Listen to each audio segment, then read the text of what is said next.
Je vais te raconter un témoignage. Ce témoignage est vieux de 30 ans. Ça se passe dans le nord de l'Angleterre. Là, il y a une jeune fille, elle s'appelle Patricia. Pas très loin d'où qu'elle habite, il y a une église évangélique. Et puis, on lui parle de cette église évangélique et elle décide de y aller. Et puis, elle rentre dans cette église et puis elle prend place comme les autres membres de l'église.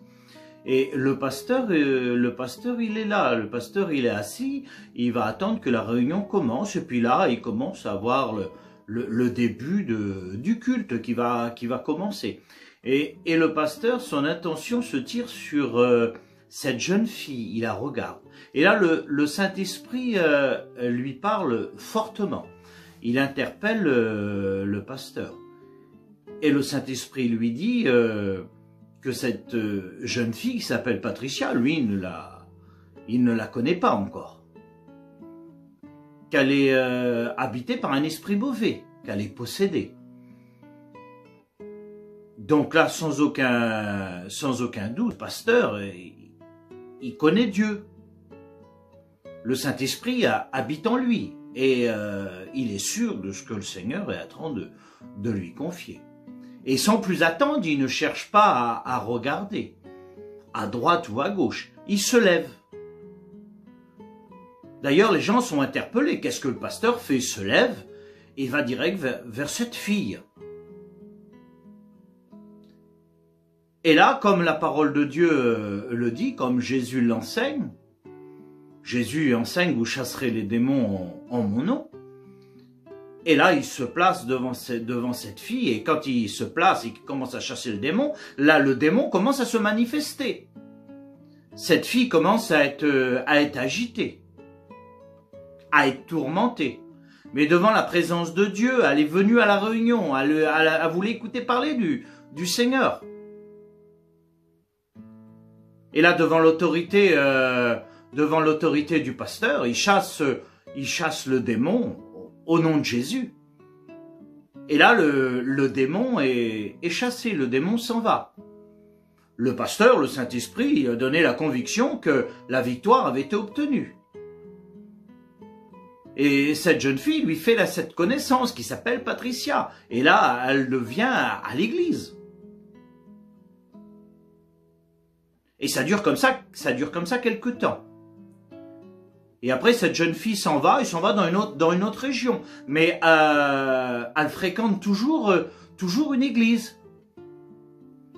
Mais c'est vrai que cette fille, c'est une fille à problème. Dans sa vie personnelle, ça ne va pas. À chaque fois qu'elle entreprend quelque chose, elle a un caractère exécrable.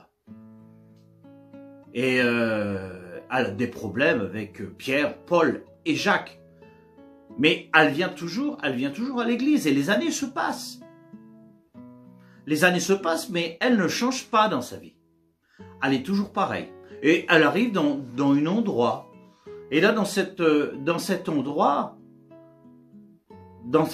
il y a William. William, c'est un chrétien. Il a sa petite famille qui est avec lui et puis il côtoie Patricia.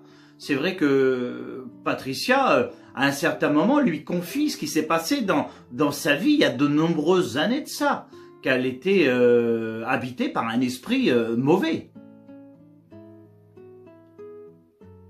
Et lui, il s'aperçoit quand même qu'elle a une façon d'agir qui est bizarre. C'est une querelleuse. Et puis, je sais pas, l'esprit travaille, William. Lui aussi, il est chrétien, lui aussi, il est muni de l'esprit. Et il se dit, mais ce n'est pas possible, elle était possédée, mais elle était délivrée. Je ne pense plus que le démon peut être en elle. Et puis là, il commence à feuilleter la parole de Dieu, parce que la parole de Dieu est une réponse, et est une réponse pour chacun. Et là, il tombe sur Matthieu. Matthieu, chapitre 12, verset 43, et c'est Jésus qui enseigne. Et Jésus est en train d'enseigner, et il dit, un esprit a été chassé et il est parti se reposer dans les lieux arides. Il est parti dans les lieux arides, mais il n'a point trouvé de repos. Donc il s'est dit, je vais retourner dans la maison où j'ai été chassé. Et quand il arrive dans la maison, il s'aperçoit que la maison, elle est vide. Vide et ornée. C'est-à-dire arrangée, tout est mis en place. Mais il s'aperçoit qu'il n'y a personne dans la maison.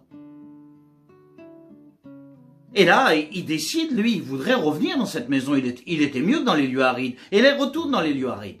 Et là, il va voir 7 démons.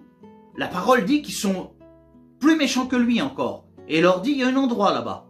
Et ils arrivent, les 7 plus lui, ils arrivent à 8.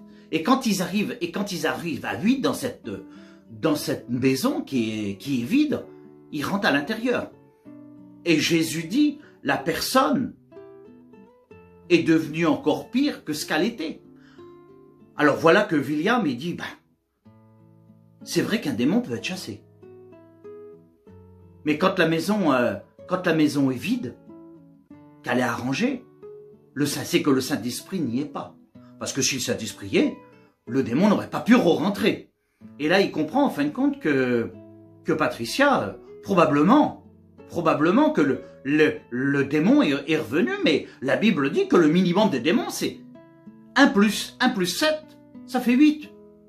Et il s'aperçoit bien que ce moment-là que Patricia commence à avoir des querelles sur lui, qu'elle commence à lui faire des misères. Et là, il a bien compris qu'elle commence à parler sur lui, à porter des faux témoignages, parce qu'elle veut lui faire du mal. C'est ce qu'elle a décidé. Et là, il a bien compris que l'ennemi n'était pas parti en elle. Et voilà que William a suivi sa petite vie de chrétien, a essayé de faire attention à lui du mieux qu'il pouvait, parce qu'il a vu qu'il avait des attaques de l'ennemi, parce qu'elle avait été dévoilée. Alors moi, ce que je voudrais te dire en travers ce témoignage, si tu rencontres si tu croises une telle personne, l'apôtre Paul dit, garde-toi de ces personnes. Et ça, tu peux le retrouver dans 2 Timothée, chapitre 4 et verset 14. Le conseil que je peux te donner, garde-toi, comme l'apôtre Paul le dit. Bonne journée.